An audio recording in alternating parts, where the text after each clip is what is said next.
माया, तिमीले यो संसारमा जे दिन्छौ यो संसारबाट तिमीमा त्यो नै आउँछ, त्यो भन्दा अरू आउन सक्दैन। त्यसैले तिम्रो सुखको कारण पनि तिमी नै हो अनि तिम्रो दुःखको कारण पनि तिमी नै हो। कहिलेकाहीँ थाहा नपाइकन हामी बेहोसीमा अरूहरूलाई जे पनि भनिरह हुन्छौँ, किनभने स्वयंले स्वयंलाई जहिले पनि म राम्रो छु, म पोजिटिभ छु भनेर हेर्छ। आफूले गरेको क्रियाकलाप अरूको लागि, संसारको लागि, आफूबाट निस्किएको शब्दहरूको लागि, संसारको लागि कस्तो भएर जान्छ हामीले थाहै पाउँदैनौँ। र कुन भावमा बोलेका हुन्छौँ कुनै शब्दहरू सुन्नेले कसरी सुनिदिन्छ, उसले कसरी बुझिदिन्छ अनि उसले पनि सुनेका शब्दहरू उसका अनुभवमा कस्ता हुन्छन् अनि उसले तिम्रो बारेमा के सोच्छ त्यसपछि अनि तिम्रो बारेमा के भन्दै हिँड्छ त्यसपछि। सर्वप्रथम त हामीलाई थाहै छैन हामी के बोल्छौँ, हामी कस्तो बोल्छौँ अनि हामी अरूले हामीलाई के भन्यो भने कसरी सुन्छौँ।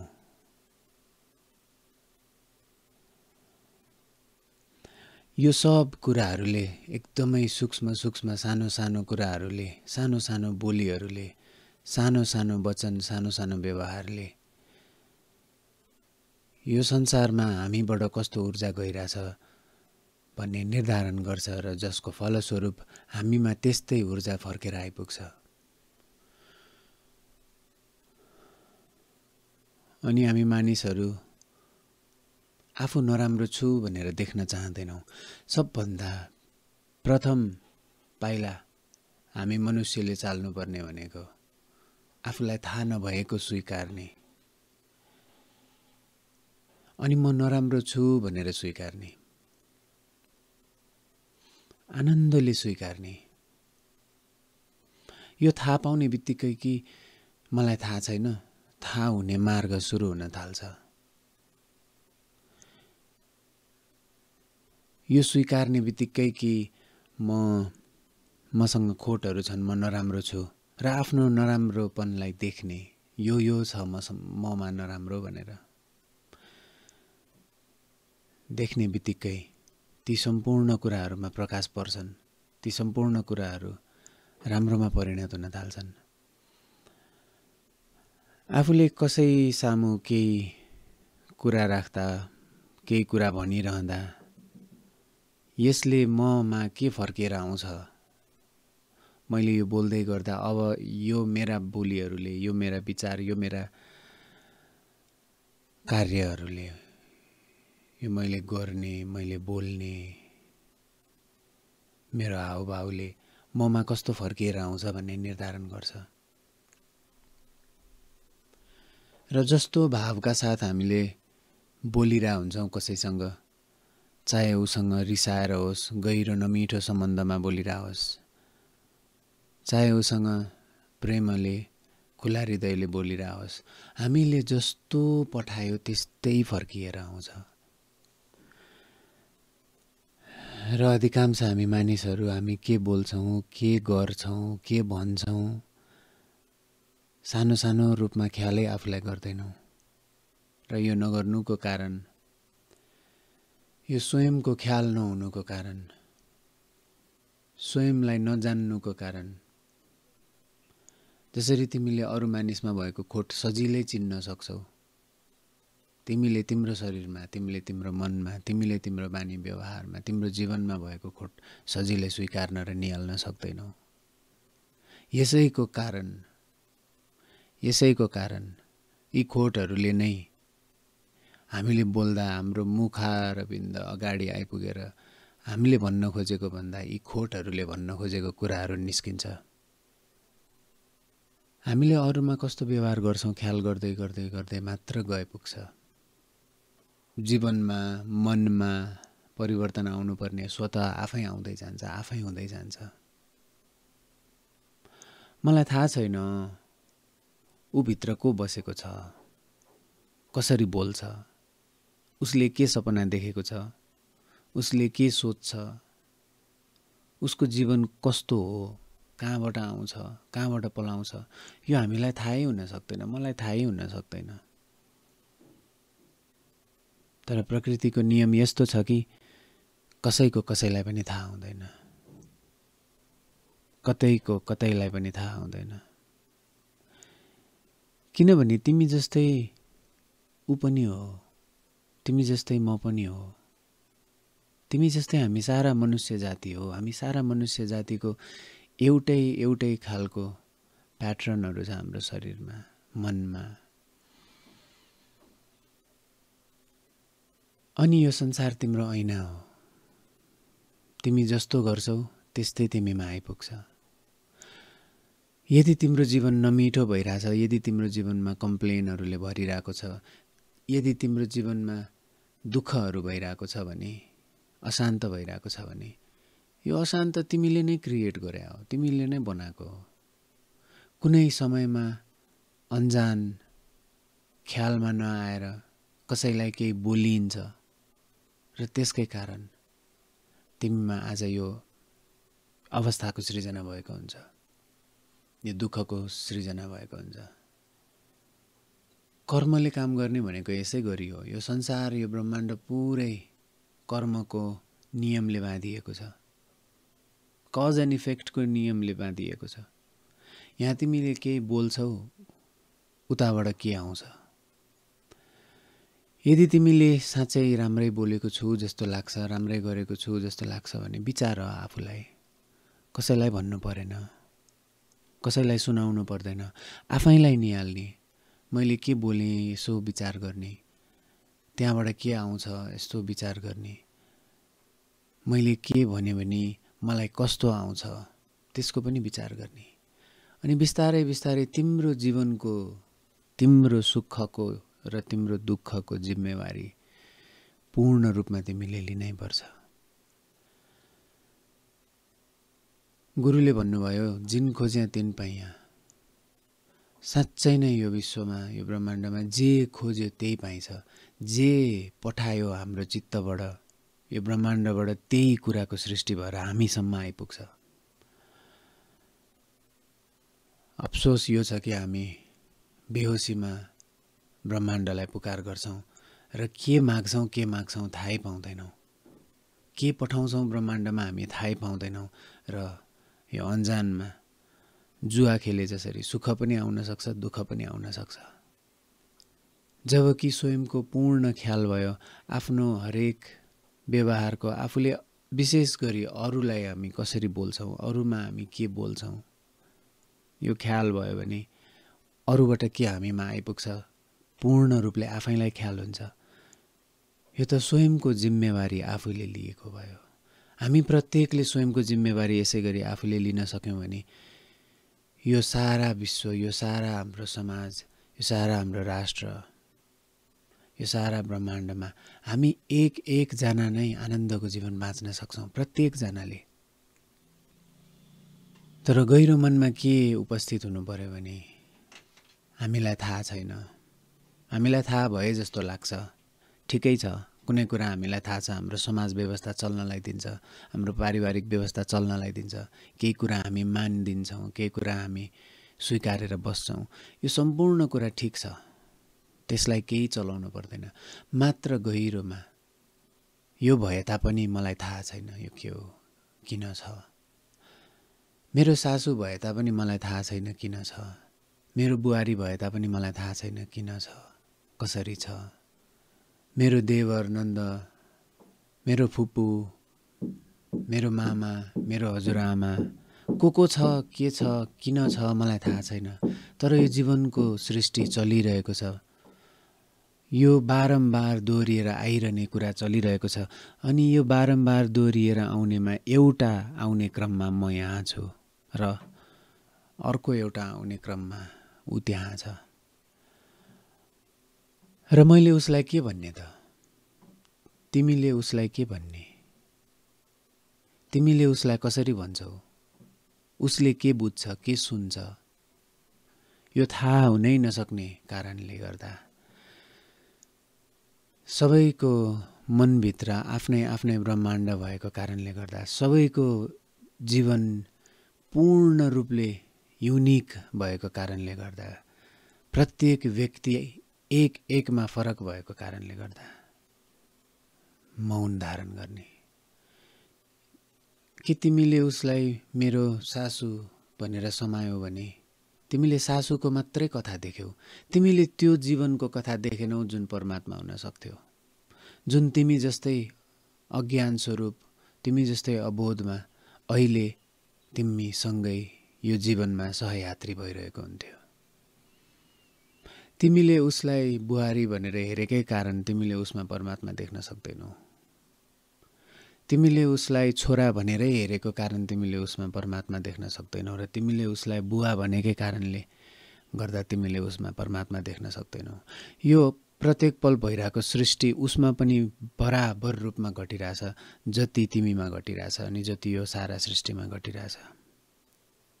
अनि तिमी सासू ससुराको कथा समाउँछौ, अनि तिमी छोरा बुहारीको कथा समाउँछौ अनि दुखी हुन्छौ, अनि तिमी आफन्त इष्टमित्रको कथा समाउँछौ अनि दुखी हुन्छौ, अनि तिमी अफिसको कथा समाउँछौ अनि दुखी हुन्छौ, अनि तिमी राष्ट्रको कथा समाउँछौ अनि दुखी हुन्छौ, अनि तिमी कोरोना भाइरसको कथा समाउँछौ अनि दुखी हुन्छौ। तिम्रो जीवनमा दुःखै दुःख मात्र देखा पर्छ। जबकि सम्पूर्ण कथाहरूभन्दा पर तिम्रा सुखका क्षणहरूमा पनि तिमीले भोग्ने तिमी र तिम्रा दुःखका क्षणहरूमा पनि तिमीले भोग्ने तिमी सदा त्यही तिमीसँगै रहन्छ। तिमीले नै भोगेका हुन्छौ सुख पनि दुःख पनि। यसको अर्थ तिमी दुवैभन्दा पार छौ।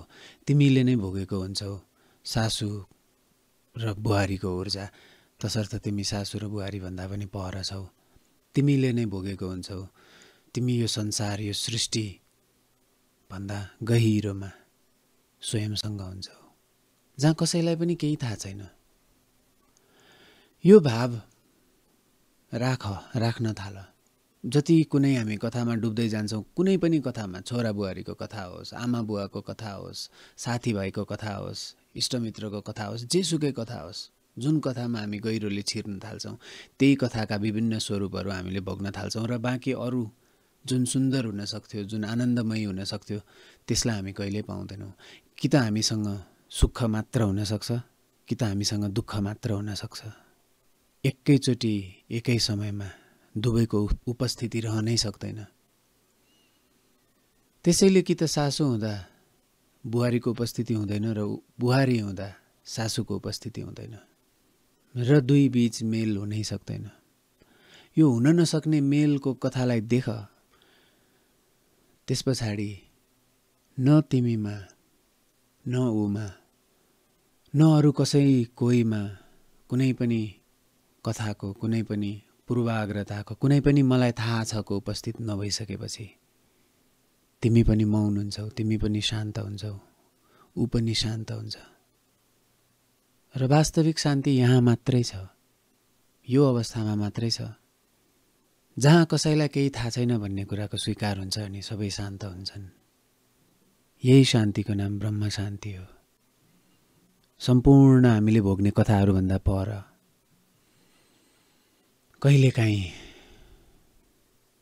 अरूलाई चिन्न आफूलाई बिर्सिनुपर्छ, आफ्ना कथाहरू बिर्सिनुपर्छ।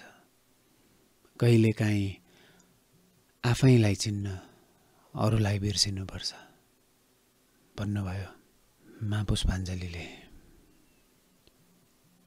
त्यसैले तिमीले जे दिन्छौ यो ब्रह्माण्डमा त्यो फर्केर आउँछ, जस्तो दिन्छौ त्यस्तै फर्केर आउँछ। अनि तिमीले सुख दिएको छौ, सुखको भावलाई बाँडेको छौ भने सुखकै भाव फर्किएर आउँछ। तर यदि तिम्रो जीवन दुखी छ भने कतै न कतै काहीँ न काहीँ तिमीले दुःखको भाव छोडेको हुन सक्छौ। त्यसका कारण आज तिमी दुखी छौ। आजदेखि नै तिमीले आनन्दको भाव सारा सृष्टिमा प्रेमको भाव आफूभित्रबाट आफ्नो मनबाट दिन थाल्यो भने प्रेमकै भाव तिम्रो मनमा नयाँ मन्त्र बनेर बस्छ र तिम्रै मनले तिम्रो स्थितिको सृजना गर्छ। तिमीले सृष्टिमा जस्तो पठायौ, तिमीले जस्तो पठाउने व्यवहार, जस्तो पठाउने बानी राखेको छौ, मनमा त्यसैको आँधी चल्न थाल्छ। तिमीले कसैमा घृणाको भाव राख्यौ, तिमीमा नै घृणाको आँधी चल्न थाल्छ, अरूमा चल्दैन, तिमीमा नै चल्छ। तिमीले कसैको बारेमा प्रेमको विचार गर्न थाल्यौ, एकैछिनमा तिमीमा प्रेम रस बर्सिन थाल्छ। तिमीलाई प्रेमको, तिमीलाई करुणाको अनुभूति हुन थाल्छ। प्रयोग गरेर हेर, प्रयास गरेर हेर, एकैछिन बस र कसैमाथि कोही मानिसको नेगेटिभिटी मात्रै केलाउन थाल, तिमी भित्र नै आक्रोशको, रिसको, रागको बेग चल्न थाल्छ। र फेरि प्रयोग गरेर हेर, त्यही मानिसको राम्रा पक्षहरू, त्यही मानिसको मीठा कुराहरू मात्र सम्झेर हेर, एकैछिन फेरि तिमीमा नै करुणाको, मायाको, स्नेहको, स्वीकार्यताको भाव बोलाउन थाल्छ। भनेपछि तिमीले तिम्रो मनमा कस्तो चक्र चलायो, त्यही चक्रको भागेदार तिमी हौ। यसै कारणले, नितान्त रूपमा यसै कारणले तिम्रो सुख पनि तिम्रै कारणले, तिम्रो दुःख पनि तिम्रै कारणले। यसलाई ख्याल गर, किनकि तिम्रो जीवनको सुखको मालिक पनि तिमी नै हो, तिम्रो जीवनको दुःखको मालिक पनि तिमी नै हो। तिम्रो जीवन अरू कसैले बाँचिदिनै सक्दैन। तिम्रो जीवन तिमीले तिम्रो लागि बाँच्ने हो। एकैछिन तिमीले मनसँग गरेको अभ्यासलाई मात्र साक्षी राखेर हेऱ्यौ भने पनि थाहा पाउँछौ तिम्रो जीवन किन सुखी छ, तिम्रो जीवन किन दुःखी छ। त्यसपछि आफ्नो कार्य, आफ्नो बोली, आफ्नो वचन, आफ्नो व्यवहार ख्याल गर्ने बित्तिकै स्वयंमा परिवर्तन सुरु भइहाल्छ। किनभने प्राकृतिक रूपमा दोस्रो पाइला चाल्नुपर्ने तिमीले यही हो। प्रथम पाइला प्रकृतिले तिम्रो लागि चालिदियो, तिमीलाई जन्माइदियो, तिमीलाई तिम्रो बोध हुने बेलासम्म, तिमीले तिमीलाई म भन्ने बेलासम्म, तिमीले तिम्रो मलाई बचाउनको लागि तिमीले जीवनका विभिन्न कलाहरू, विभिन्न कामहरू, विभिन्न भाषा शैली सिक्ने बेलासम्म तिमीलाई साथ दिन्छ। त्यसपछि प्रक्रिया तिम्रो हो। यो दोस्रो पाइला तिमीले नै सुरु गर्नुपर्छ। तिम्रो जिम्मेवारी, तिम्रो सुखको, तिम्रो दुःखको, तिम्रो आनन्दको, तिम्रो हाँसोको, तिम्रो रोदनको, तिम्रो दुखाइको, तिम्रो सजिलाइको सम्पूर्णको जिम्मेवारी तिमीले लिनुपर्छ। त्यसैले त यो अथाह ब्रह्माण्डमा त्यसमाथि हामीलाई केही थाहा छैन। कहाँ जान्छ, कता जान्छ, कहाँबाट आउँछ केही थाहा छैन। मात्र यो हुनुको अवस्थालाई थाहा पाउन सकिन्छ। त्यति थाहा पाउन सक्यौ भने तिमी शान्त भयौ, तिमी ब्रह्मको एक अंश भयौ। त्यसपछि तिमीले अहम ब्रह्मास्मि भन्दै गीत गाउँदै हिँड्नु पनि पर्दैन। तिमीमा शान्ति आउने बित्तिकै तिम्रा इमिडिएट वरपर जो छन् ती सबैमा शान्ति आउन थाल्छ। त्यसै कारण तिम्रो सुख पनि तिम्रो कारणले, तिम्रो दुःख पनि तिम्रै कारणले। तिमीलाई सुख हुँदा हेर के कारणले तिमी सुखी छौ। तिमीलाई दुःख हुँदा हेर तिम्रा दुःखका इमिडिएट कारणहरू के थिए। तिमीले जे रोपे ब्रह्माण्डमा त्यो आइपुग्न तिमीलाई 1-2 दिन लाग्ला, 1-2 हप्ता लाग्ला, 1-2 महिना लाग्ला, 1-2 वर्ष लाग्ला, गर्दा गर्दा 1-2 जुनी पनि लाग्न सक्ला। यही चक्रलाई कर्मको चक्र भनिएको। त्यसैले यो सृष्टि चक्रमा बार बार घुमिरहन्छ रे। मनुष्यको यो हड्डी मासु छालामा आइपुग्दासम्म, मनुष्यको तिमीले यो जीवन अनुभव गरिराख्न पाउँदासम्म कैयौँ चक्र यस्तै गइसके। कैयौँ चक्र घुमिसक्दाखेरि तिम्रो जीवनको सुरुवात भयो र तिम्रो जीवनको अन्त्य पनि कैयौँ चक्र घुमिसक्दा हुन्छ। यसरी तिमीले कति चक्र आनन्दको, सुखको भोग्यौ, कति चक्र दुःखको भोग्यौ, त्यसलाई ख्याल गर। कहिले काहीँ बसेर काउन्ट योर ब्लेसिङ भन्छ नि।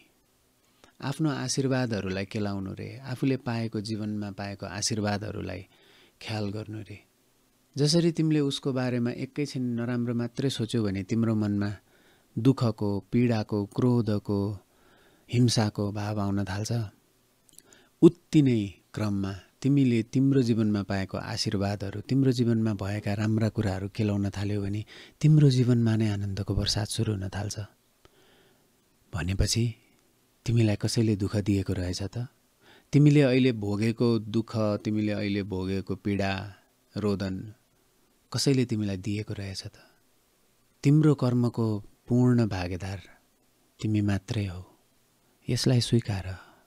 अरूले स्वीकार दिनु पर्दैन। तिमीले स्वयंमा भित्री ज्ञानमा राखेर यसलाई स्वीकार्न थाल्यौ भने तिम्रो कथा सहज हुँदै जान्छ। तिमीले अरूको कथा बाँच्नै पर्दैन र अरूले तिम्रो कथा बाँच्न पनि सक्दैन। तिमीले नितान्त तिम्रै कथा बाँच्नुपर्छ। तिमीले नितान्त कथा अरूलाई के सुनाउँछौ तिम्रो, त्यसमा तिमी कस्तो हुन्छौ भन्ने भर पर्छ। तिमीले तिमीमा भएको दुःखहरू अरूलाई धेरै सुनाउन थाल्यौ भने अरूबाट तिमीले के आश गर्छौ? उसले पनि उसको दुःख सुनाउँछ अनि दुःख बाँड, यताबाट दुःख सार, उता दुःख लैजाऊ, उताको दुःख यता लैजाऊ अनि तिमी बारम्बार तिम्रो मनमा दुःखको मन्त्र घुमाइरहेको हुन्छौ, जसका कारण तिम्रो जीवन अनुभव दुःखी हुन्छ। गुरुहरूले भन्नुहुन्छ प्रयोग गरेर हेर। केही दिन सुखका अनुभव मात्रै, केही दिन आफूले भोगेका राम्रा अनुभवहरू मात्रै सेयर गर्न थाल, उताबाट पनि राम्रै अनुभव आउन थाल्छ। तिमीले जे संसारलाई दियौ त्यही आउन थाल्छ। तिमीले उसलाई उसँग भएका आनन्दको क्षणहरू, उसँग बिताएको राम्रो राम्रो बेलाको मौकाको कुरा गर्न थाल्यो भने उसले पनि तिमीसँग बिताएको राम्रो राम्रो अवस्थाको कुरा गर्न थाल्छ। तसर्थ पाइला तिमीले चाल्नुपर्छ, दोस्रो पाइला। त्यस पछाडि प्रकृतिमा, तिम्रो भित्रको ब्रह्माण्डमा, तिम्रो भित्रबाट तिमीले अनुभव गर्ने तिम्रो जीवनमा जे आउँछ आनन्दकै आउँछ। जोबाट आउँछ आनन्दकै आउँछ। अनि कहिलेकाहीँ मौन बसेर हेर। तिमीले केही गर्यौ, केही बोल्यौ, कसैलाई केही भन्यौ, कतै गएर केही काम गर्यौ, कतै गएर खेतमा काम गर्यौ, केही रोप्यौ, यो सृष्टिबाट तिमीमा आइपुग्छ। खेतमा काम गर्यौ, केही रोप्यौ, फल दिन्छ। कसैलाई केही सुनायौ, कहीँ न कहीँबाट केही आइपुग्छ तिमीमा। यो संसारमा केही काम गर्यौ, त्यसको फल कतै न कतैबाट आइपुग्छ। यो भयो सृष्टिमा दिने। त्यस पछाडि अर्को हुन्छ आफूभित्रै दिने, आफूभित्रै हेर्ने, आफूभित्र जे छ त्यसलाई निहाल्ने।